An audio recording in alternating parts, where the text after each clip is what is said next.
Señoras y señores, Rolando Arellano es responsable de un cambio del chip cerebral que todos tenemos sobre lo que es Lima.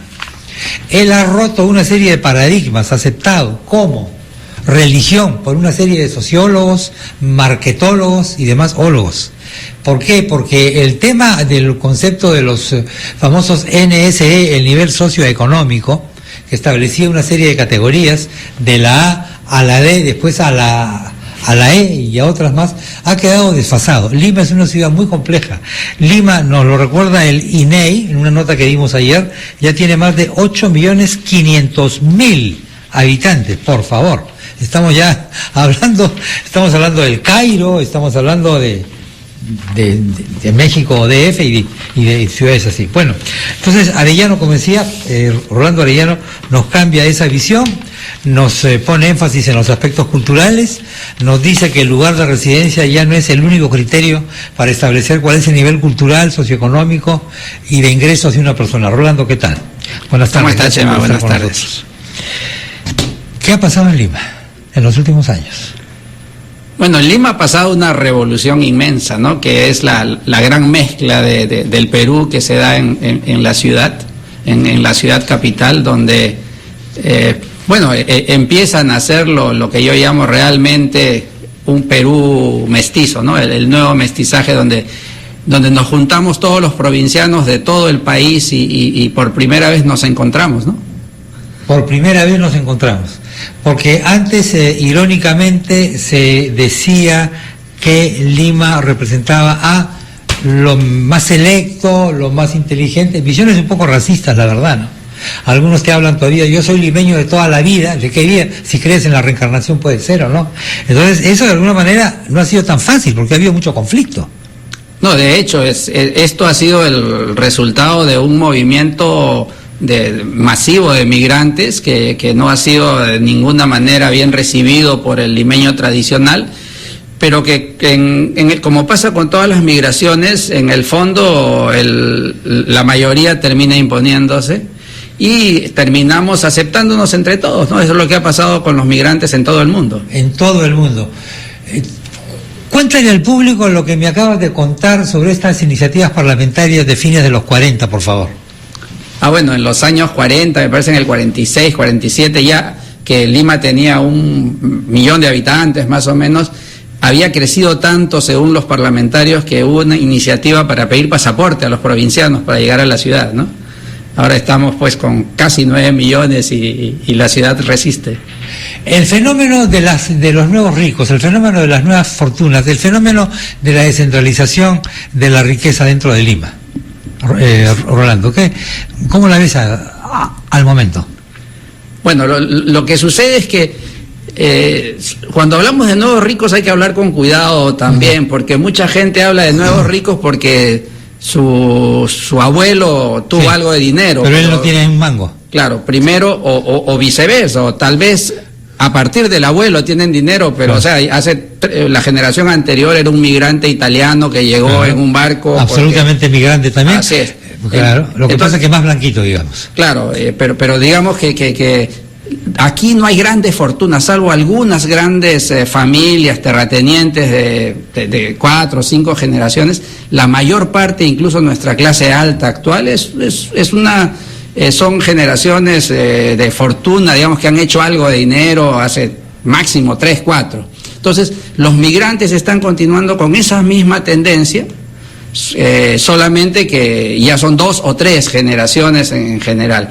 Y lo que ha pasado es que esta nueva generación, estos, digamos, 2/3 de limeños nuevos que han llegado, han construido toda una fortuna, pero que no depende de la fortuna anterior, porque no es que han crecido, han generado sus propios mercados, sus propias empresas, y casi siendo desconocidos por el poder anterior, poder económico, social, pero también desconociéndolo después, ¿no?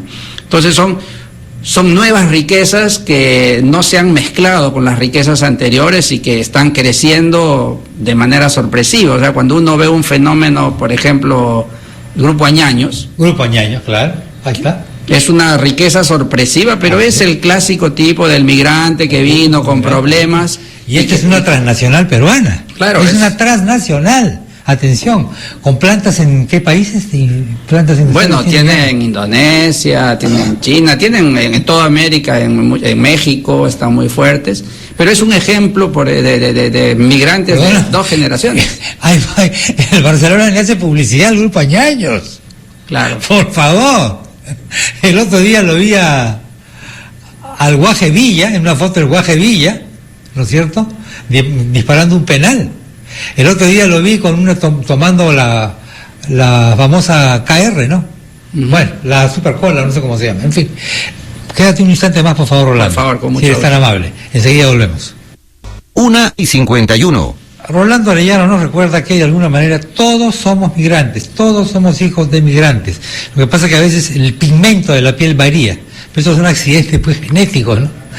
Y en ese sentido ha hablado, por ejemplo, del caso Añaños. Otro sería el caso Topitop, Rolando, ¿no? Claro, los señores Flores es un ejemplo muy claro, los más grandes exportadores textiles peruanos con una cadena de tiendas, y nosotros los vemos, son gente que, primera generación de migrantes, pero gente con mucha capacidad de trabajo y muy hábiles, ¿no?, para los negocios, que es la característica de los migrantes. O sea, una característica del migrante es que, como no tiene pasado que defender, no tiene que defender un estatus en su ciudad, porque finalmente donde llega no es nada, y así nos ha pasado los que hemos tenido que vivir fuera durante un tiempo, y podemos lavar platos y no hay problema. No hay problema. Claro, exactamente. Entonces, ese es el caso del migrante aquí, que llega, no tiene pasado que defender y entonces trabaja mucho más fuerte que otros, ¿no? Y eso es la construcción de la ciudad, ¿no? Es una construcción de una Lima que es caótica ahora, justamente porque ha crecido con el esfuerzo de mucha gente de manera diversa y sin organización. Bueno, está de más hablar ya de lo que es Gamarra, que es una cosa bien conocida. Hasta hace relativamente pocos años, Gamarra, pues, ciertos sectores la veían como un lugar peligroso. Me temo que le estaban haciendo competencia, ¿no? Desleal. Claro, Gamarra lo que tiene, creo que es algo que no se ha visto bien, que es un buen ejemplo de lo que debería ser el Lima o el Perú, porque es de los pocos casos donde muchos migrantes se han unido para formar algo que es de todos. Y creo que eso es lo que falta al resto de la ciudad, que todavía el individualismo es muy fuerte y es natural por la forma en que se ha ido creando la ciudad, pero Gamarra como ejemplo de trabajo conjunto y de crecimiento conjunto creo que es algo que no ha sido analizado todavía y que podría ser el futuro de Lima, ¿no? Exactamente. ¿Por qué? Porque resiste a todas las crisis, aunque yo te he escuchado a ti hablar una vez de que hay crisis y crisis. O sea, a la palabra crisis hay que ponerle comillas, porque no todos han estado en crisis. No, por supuesto, sí. Los migrantes en el Perú y en Lima, si tú pones, nunca han visto crisis. O sea, el migrante, cualquiera de los que hemos hablado, o cualquier limeño va a ver que su abuelo era una persona muy pobre, que llegó del campo y muchos de ellos conquistaron un cerro. Ya la segunda generación ya vivió en la ciudad, tuvo más comodidades y está viendo a sus hijos o a los nietos estudiando en la universidad, siendo técnicos, creciendo en sus casas, creciendo en sus empresas.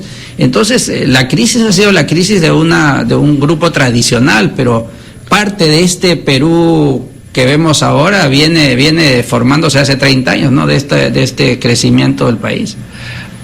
¿A dónde vamos? Creo que, siendo optimista, vamos a organizarnos. Creo que hay un problema en la ciudad, que es una ciudad que ha crecido muy individualista, como se crece en en los momentos de conquista, y creo que nos toca organizarnos, nos toca respetarnos, eso es un tema muy importante, porque si eso no pasa, tengo temores de que podamos tener una ciudad caótica, un Calcuta, digamos, dentro de unos años.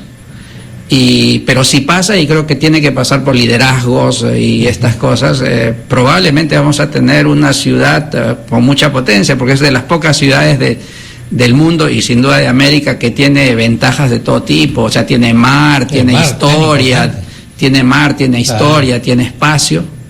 Creo que tenemos que aprender a vivir en condominio. O sea, casi como el que le pasa que va a vivir por primera vez en un edificio, a los limeños nos toca aprender a vivir juntos. Bueno, algunos tipos limeños siempre han tenido rechazo al edificio porque sigue con su chalecito de clase media miraflorina, digamos, ¿no? Claro, pero ya cada vez es más difícil. Ya es muy complicado. Entonces, un problema ¿Cómo se ha valorizado el suelo en esta ciudad? Es una cosa absolutamente impresionante. Pero cuando yo quiero decir vivir en condominio, quiero decir, oye, la ciudad es de todos. Creo que nos está pasando a los limeños lo mismo que le está pasando a la persona que por primera vez vive en un edificio. Y hay muchos limeños que tienen eso, que llegan y no saben pues que no hay que hacer ruido después de las 11 de la noche, o que hay que limpiar porque es parte de todo. Creo que ese mismo sentimiento que le está pasando al nuevo en edificio es lo que nos debería empezar a pasar a los limeños, que es empezar a pensar que la ciudad es de todos, ¿no? ¿Qué fue lo que ocurrió? ¿En qué momento se te pasó por la cabeza o vislumbraste que había que de alguna manera superar los esquemas socioeconómicos tradicionales, un poco anquilosados ya, para comprender a la ciudad? Bueno, la evidencia de las investigaciones que yo siempre he hecho, que son cuando tú empiezas a ver datos de ingreso y empiezas a ver que mucha gente piensa que los ricos son blancos y viven solamente en Miraflores o San Isidro, y tú empiezas a ver la evidencia en los datos estadísticos de que no, pues que hay muchos más ricos en cantidad que en las zonas periféricas y que no necesariamente son blancos sino son mestizos, o que empiezas a ver que las mezclas sociales ya no son antes, que antes los ricos los encuentras en comas ahora y no necesariamente todos los miraflorinos lo son. Te empiezan a decir, tienes que mirar de otra manera, porque hay mucho estereotipo, y más que estereotipo, incluso prejuicio en la clasificación, claro, nivel de ABCD clásica, pues, ¿no?